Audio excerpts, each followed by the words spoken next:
ماشاء اللہ لا حول ولا قوة الا باللہ العلی العظیم من الشیطان الرجیم بسم اللہ الرحمن الرحیم اللہم صلی علی محمد قال الامام الحسن المجتبی علیہ الصلاۃ والسلام لا تجاہد الطلبہ جہاد الغالب ولا تتکل علی القدر اتکال المستسلم فإن ابتغاء الفضل من السنة والاحتمال في الطلب من العفة وليست العفة بدافعة رزقا ولا الحرص بجالب فضلا۔ امام حسن مجتبی علیہ الصلوۃ والسلام کی ایک بہت ہی اہم ترین حدیث ہے، روایت ہے۔ امام فرماتے ہیں جہاد میں کامیابی تلاش کرنے والے کی طرح دنیا کے طلب کرنے کے لیے کوشش نہ کیجیے اور نہ سر تسلیم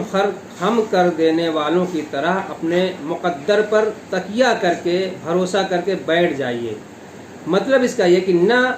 بہت زیادہ دنیا کی طلب میں حریص اور لالچی بنیے اور نہ مقدر اور تقدیر اور نصیب کے اوپر تکیہ بھروسہ کرتے ہوئے سستی برتیے، لاپرواہی اور برتیے اور لاابالی بن جائیے کہ دوسروں پہ بوجھ بن جائیں۔ اس لیے کہ تحصیل فضل یعنی زیادہ کا طلب کرنا، دنیا کا طلب کرنا، حلال دنیا کا، حلال روزی کا طلب کرنا سنت ہے، اور لالچ نہ کرنا عفت ہے۔ عفت و پاک دامنی ہے۔ یہ مولا فرماتے ہیں ہمارے دوسرے امام، نہ عفت سے روزی کم ہوتی ہے کہ اگر ہم پاک دامنی اور عفت سے کام لیں، لالچ سے، حرص و طمع سے محفوظ رکھیں اپنے کو، زہد اختیار کرے کہ زہد میں زا اور ہا اور دال تین حرف ہے۔ زا سے مراد ترک الزینت، زینت کو ترک کرنا، ہا سے مراد ترک ہوس، ہوس سے دنیا کو ترک کر دینا، اور دال سے مراد ترک دنیا، دنیا کو ترک کر دینا۔ یہ تینوں علامت ایک زاہد کے اندر ہونی چاہیے، تینوں پہچان۔ تو زہد اختیار کر لینے سے روزی میں کمی نہیں آئے گی۔ عفت کے ساتھ زندگی گزارنے سے، خودداری کے ساتھ زندگی گزارنے سے، قناعت اور صبر و شکر کے ساتھ زندگی گزارنے سے روزی میں کمی نہیں آئے گی، بلکہ اور خداوند عالم محمد محمد کے صدقے میں روزی میں برکت دے گا۔ تو روزی عفت سے کم نہیں ہوتی ہے، اور نہ تو لالچ اور حرص و طمع سے روزی بڑھتی ہے۔ نہ لالچی کی روزی لالچ سے بڑھتی ہے، نہ عفت و پاک دامنی اور خودداری سے رہنے والے کی روزی عفت سے گھٹتی ہے۔ راہ اعتدال، میانہ روی اختیار کرنے کا ہمارے دوسرے امام حسن مجتبی علیہ الصلوۃ والسلام نے ہمیں سبق دیا ہے، درس دیا ہے کہ انسان کس طرح سے زندگی گزارے۔ امام حسن مجتبی علیہ الصلوۃ والسلام کا اخلاق بہت مشہور ہے، اور ان کے اخلاق میں ایک اہم ترین پہلو ہے لوگوں کی مدد کرنا۔ ایک زمانے میں دو دسترخوان بچھ رہے ہیں، مولائے کائنات کے یہاں نمک اور جو کی روٹی مل رہی ہے، اور امام حسن مجتبی علیہ الصلوۃ والسلام کے یہاں رنگین دسترخوان سج رہے ہیں، طرح طرح کے انواع و اقسام کے غذائیں اور کھانے دسترخوان پہ چنے جا رہے ہیں۔ ایک ہی زمانے میں دو امام کے دو رول، دو پہلو، دو رخ، دو کردار، دو طریقے، دو سلیقے سامنے نظر آ رہے ہیں۔ مولائے کائنات چونکہ مسئولیت اور حکومت والی ذمہ داری سنبھالے ہوئے تھے، 4 سالہ ظاہری حکومت مولا کو ملی، لہذا ان کے دسترخوان پہ نمک اور جو کی روٹی مل رہی ہے، اور جب کھانے والے اور آنے والے کے حلق سے وہ روٹی نہیں اتر رہی ہے تو امام سمجھ گئے، فرماتے ہیں کہ جاؤ میرے بیٹا حسن کے دسترخوان پہ مرغن غذائیں بھی ملیں گی۔ یہ ہمارے امام یہ دسترخوان اپنے لیے نہیں بچھاتے تھے، یہ انہی فقراء اور غربا کے لیے بچھاتے تھے جو رنگ برنگے کھانوں سے محروم تھے، جو رنگا رنگ کھانوں سے محروم تھے، جو مرغن غذاؤں سے، نرم و نازک غذاؤں سے محروم تھے، جن کو نہیں مل پاتی تھی، ان کے لیے امام حسن مجتبی علیہ الصلوۃ والسلام اپنے اور اپنے بال بچوں کے، اپنے خانوادے کے حقوق سے نکال کر ان کے لیے وہ دسترخوان سجاتے تھے۔ دوسرا رخ ہے امام حسن مجتبی علیہ السلام کی، وہ صلح کا۔ صلح امام حسن علیہ السلام، صلح اللہ کو بہت پسند ہے، یہاں تک کہ پیغمبر کی زندگی میں ایک سے ایک جنگیں ہوئیں،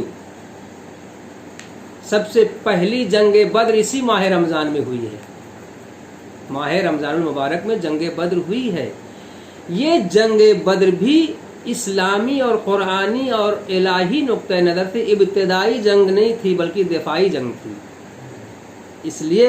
کہ جب پیغمبر ہجرت کر کے تشریف لے گئے تھے مکے سے مدینے تو ان کے خانوادے، ان کے خاندان اور قوم قبیلے کے ان کے ماننے والوں کے اسباب کو کفار و مشرکین نے لوٹ مار اور قتل و غارت مچا رکھی تھی، اسی کے دفاع اور انتقام اور بدلے میں پھر جنگ بدر ہوئی۔ تو یہ دفاعی جنگ تھی۔ پیغمبر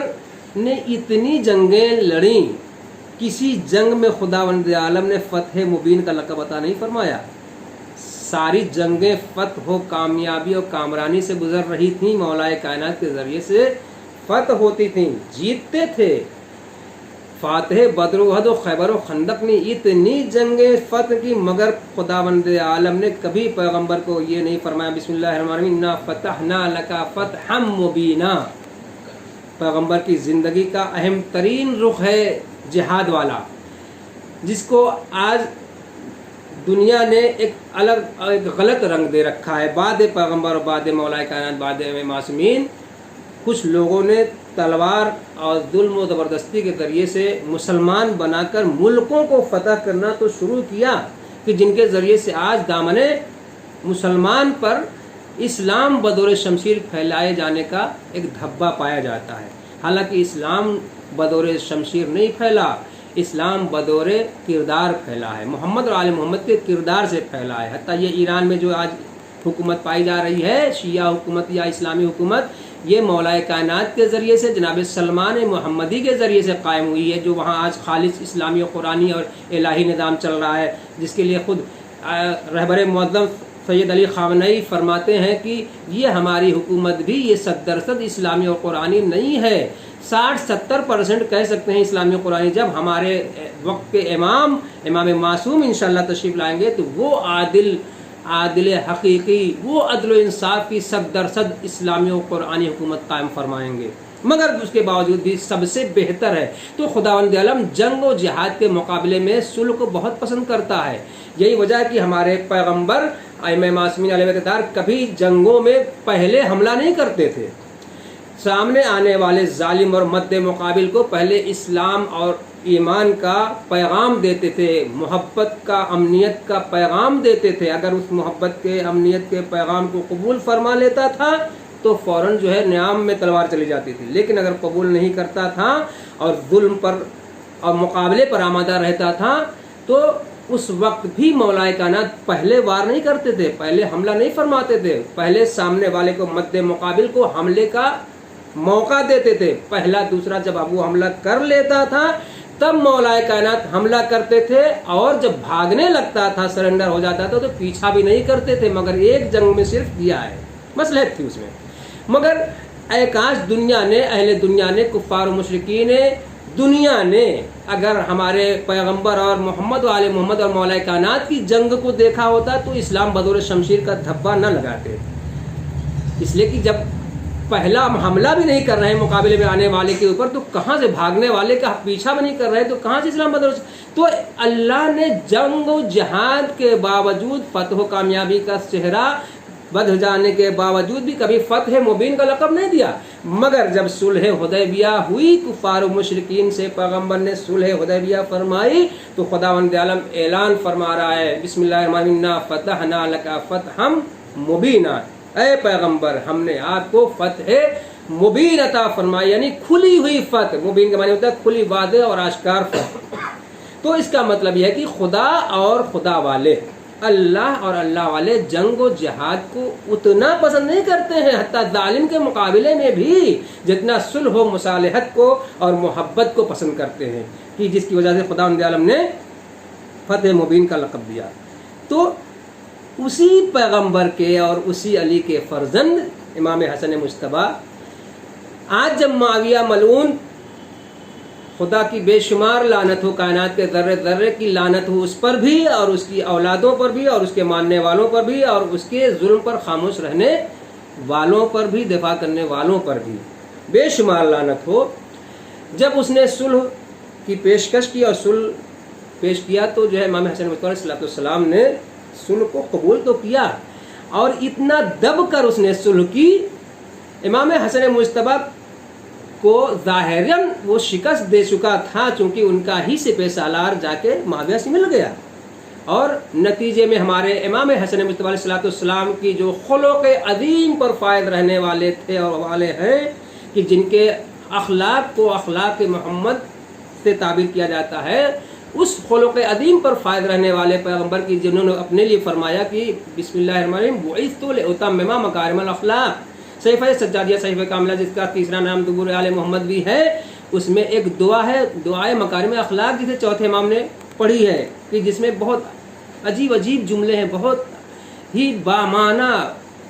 مفاہیم و معانی و مطالب سے علم کے سمندر سے بھرے ہوئے ایک ایک جملے پر کئی گھنٹے گفتگو ہو سکتی ہے۔ اس میں مولا فرماتے ہیں اللہم حلنی بحلیت الصالحین والبسنی زینت المتقین،